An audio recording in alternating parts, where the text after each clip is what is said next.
party. Yeah, I got the light. He got the light.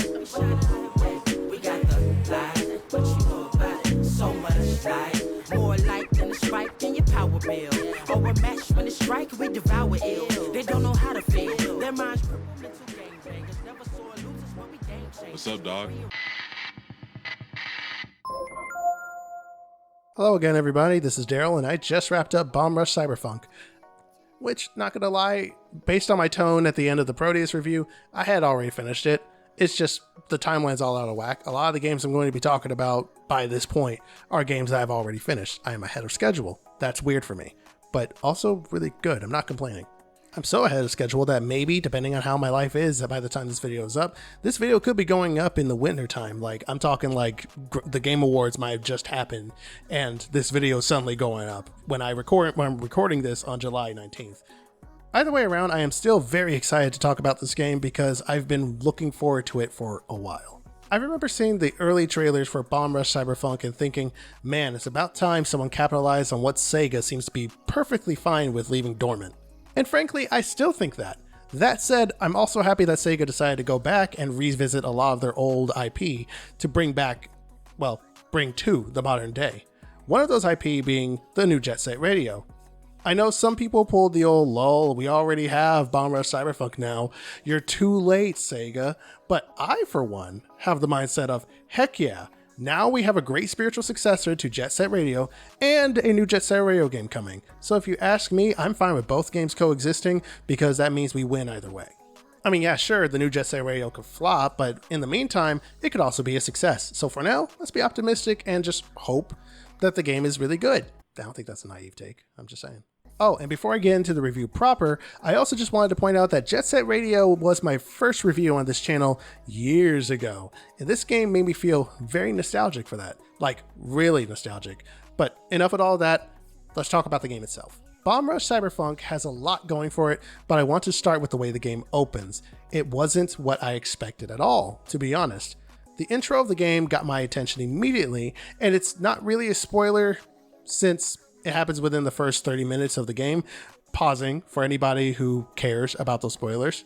Editor Daryl put a timestamp on the screen of where people can skip to, even if it's not that far, because I really want to say this thing that happens in the first 30 minutes, and some people really don't want to hear about what happens in the first 30 minutes of the game. Okay, you had your chance. You, foe, lose your head. Yeah.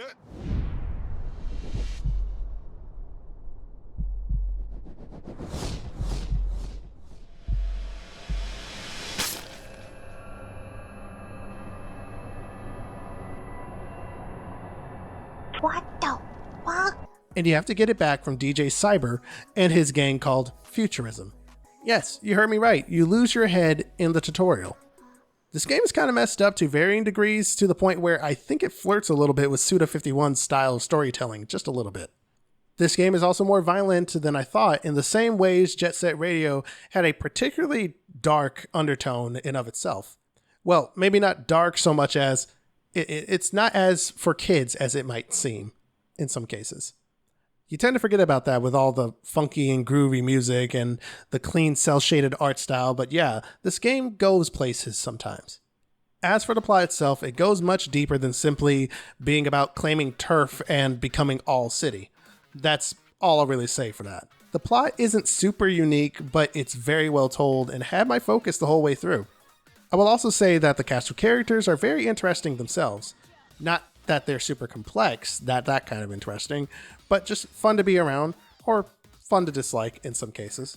One of them gave me Red Herring vibes. I'm not going to spoil who, but one of them I'm just like, it sounds, I don't know if I trust you. Going back to the music for a second, it's a bop. Now, that isn't surprising since the game has multiple different artists giving their own take on the style that Hideki Naganuma gave to Jet Set Radio while doing their own thing. Yes, nailed it. You have no idea how many times I had to re-record his name. But it's the doing their own thing part that gives this game its own identity from the music to the gameplay. Oh, also they did get Hideki Naganuma to provide some original tracks for the game himself, which is greatly appreciated too. I personally love seeing different artists give their own crack at an established style for a game, from stuff like this to what people try to do when giving their own flair to the Akira Yamaoka sound for all the Silent Hill style games on Steam. If that sounded passive aggressive towards those games, like why are there so many Silent Hill likes out there? Stop doing it. Stop doing it. No, that's not what I'm saying at all. Give me more of that. I like that stuff. Oh, and I will be using some of the soundtrack for future reviews, the Bomb Rush Cyberfunk soundtrack, but damn if it isn't a bop just to listen to on its own. So, moving on to the gameplay for a moment. Not a moment. I'm going to be talking about this for a little bit. I want to get this out of the way first. Surprisingly, there's combat in this game, and it's okay. It gets the job done. That said, don't expect to be beating enemies to death with killer juggling moves and combos like this is Devil May Cry or something. The name of the game when it comes to combat is to use your spray paint and 1 to 2 button attacks for hit and run kind of fighting. If you manage to knock an enemy into the air or on their ass, then you can finish them off by bombing them with graffiti. Where the combat is at its best is in the boss fights that take full advantage of graffiti and skating around to deal damage to various weak points. They aren't hard boss fights, but they're a good way to break up the semi-repetitive nature of the game. The semi-repetitive nature being that to become all city, you need to capture 5 boroughs as the Bomb Rush crew's turf from other gangs in the city.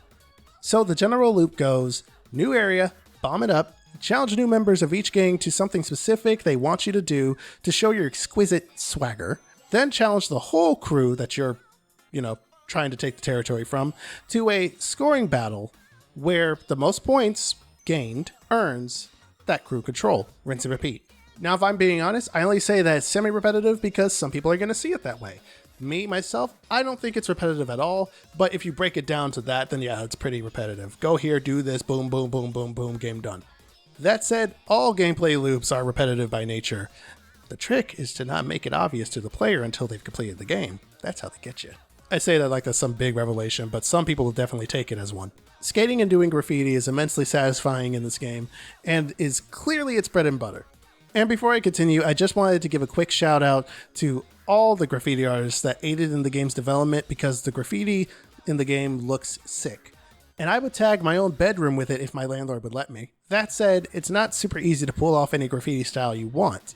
You will unlock those as you go, and as you explore the semi-open world.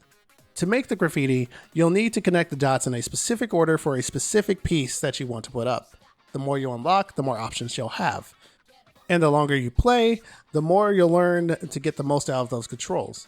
And by that I mean you'll know off the top of your head, I want this, so I'm going to come up to this and go bip, bip, bip, bip, bip, I'm done, and then you'll move on to the next one, versus how I did it when I was trying to get the hang of it, and I just kind of slowly moved my analog stick around in the pattern that I wanted until eventually I got something. Another thing on the gameplay front, after some time, doing enough bombing will start earning you heat, which will cause increasingly tougher authority figures to come after you, from a SWAT team, to chain turrets, to snipers, and more. The chain turrets, for example, will fire, chains. Said chains will restrain you, and you'll have to do tricks or use your boost pack to break out of them. If you are fully restrained, it's not game over, just mash tricks until you break free. But of course, this will be while every other officer is attacking you and trying to kill you, so it's not that straightforward. In my opinion, the turret is the most annoying enemy type, since the others can at least be beaten up or bombed to defeat, or it's just really easy to outrun them. That said, I haven't tried bombing a turret, so who knows. I just stayed away from them. On another note, you also get a phone that is chock full of different little things, from a camera that can give you borderline motion sickness with how accurately it portrays the perspective of the writer being WRITER, that's what the game refers to the player as, or people like the player, to text messages and the like. You can even take it out while you're skating around, so you can look like all those tricks you're doing are really just that effortless for you. You can also dance, both idly just while you're waiting around for something, or you could dance on a specific platform to swap characters who have their own little thing they ride on or use while they're traversing the environment and all that. You can also collect music tracks that you can find in the environment, as well as graffiti styles, which you can also find in the environment, and you can also find clothing styles, which are really just color swaps. in some cases, or all cases. I'm not really sure. I don't really recall how many outfits there are in the game. I didn't get them all. And with that, I'd say that's more than enough to say about Bomb Rush Cyberfunk, a fantastic spiritual successor to Jet Set Radio and definitely deserving of my recommendation. So yes, if it wasn't obvious from the jump, it's a go for it.